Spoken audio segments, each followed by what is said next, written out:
આજના મુખ્ય સમાચાર. ગુજરાત સરકારે વિકાસની હરણફાળ ભરી છે. એને માટે ઔદ્યોગિક સમિટ યોજાઈ ગઈ છે. નવા ઉદ્યોગો સ્થાપવા માટે લાખો કરોડોના MOU પર હસ્તાક્ષર થયા છે. બસ સાહેબ, ટીવી પર આવા સમાચાર મારા ફેમિલીએ સાંભળ્યા અને બધાના માથે MOU નું ભૂત સવાર થયું છે. મારી સુશીલા મને આવીને કે, ગિરીશ, મને લાગે છે હવે આપણે બંને પણ MOU કરી લેવું જોઈએ. તો આપણે બંને MOU? તને MOU નો અર્થ ખબર છે? મને કે એ બધું જવા દો. આપણે MOU કરી લઈએ કે તમે દર મહિને ઘરના વિકાસ માટે 25,000 રૂપિયા આપશો. અરે મેં કહ્યું, ધીરી પડ, હજી મારો વિકાસ અધૂરો છે. તું આવા MOU સાઇન કરાવીશ ને તો મારો વિકાસ અટકી જશે ને મારો રકાસ થઈ જશે. ને મારો હિતિયો જોડાયો છે MOU પાછળ. આવીને મને કે, પપ્પા આપણે હવે MOU કરી લો. મેં કહું, શું તારી સાથે હું MOU કરે? મોબાઈલનો જોઈન્ટ વેન્ચર. મોબાઈલનું શું જોઈન્ટ વેન્ચર? મોબાઈલ હું વાપરીશ, બિલ તમારે ભરવાનું અને દર મહિને 1,500 રૂપિયા પોકેટ મની ફિક્સ. હરામખોર, તારામાં કોઈ આવડત નથી. આ 1,500 રૂપિયા તું ફોન પાછળ ઉડાડે છે. ભણવાના નામે મીંડું છે મીંડું. મને કે નહીં પપ્પા, હું તો ભણું કે ના ભણું, MBA છું. તું MBA છે?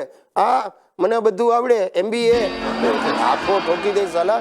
આ ગઈકાલે તારી સ્કૂલમાંથી ફોન આવેલો, હરામખોર. ઇતિહાસનું પેપર આખું કોરું મૂકીને આવ્યો, એક સવાલનો જવાબ તે ન લખ્યો. કેમ? મને કે, હું શું લખું? સવાલ હતો તાજમહાલ કોણે બાંધ્યો. આ તો મેં કહ્યું બરાબર છે, જવાબ કેમ ન લખ્યો? મને કે, પણ મને શું ખબર કયા કડિયાએ તાજમહાલ બાંધ્યો. શું આને પહોંચી વળ્યું મારે? બોલો સાહેબ, કોઈ ફોરેન થી આવે ત્યારે બહુ અંજાઈ જઈએ. એમની આગતા સ્વાગતા કરવા માટે આમ હરખ પદુડા થઈ જાય. આ મારા સાડુનો દીકરો મુકેશ અમેરિકા જઈને મેક બની ગયો છે. હમણાં અહીંયા આવેલો, અહીંયા આવીને આમ એવો રૂવાબ મારે. અમદાવાદની ગરમીમાં પણ આમ કોટ પહેરીને જ આખો દિવસ ફર્યા કરે અને બધાને કે, I am DW in holiday inn. હવે આ DW એટલે શું ખબર છે? Dish washer. હરામખોર હોલિડે ઇનમાં વાસણો માંજે છે, પણ અહીંયા આવે ત્યારે oh I only have mineral water.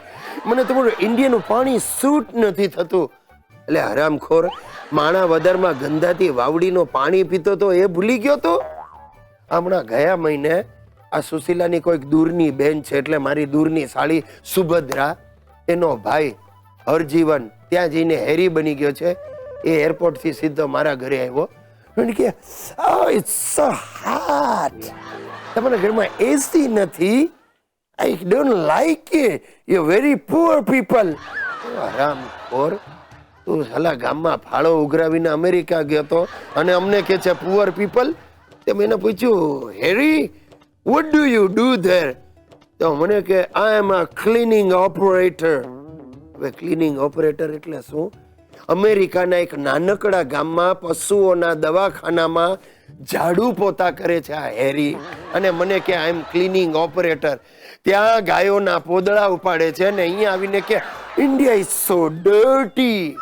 સાહેબ, આવા NRI થી ચેતતા રહેજો. આ NRI એટલે નોટ રિક્વાયર્ડ ઇન્ડિયન.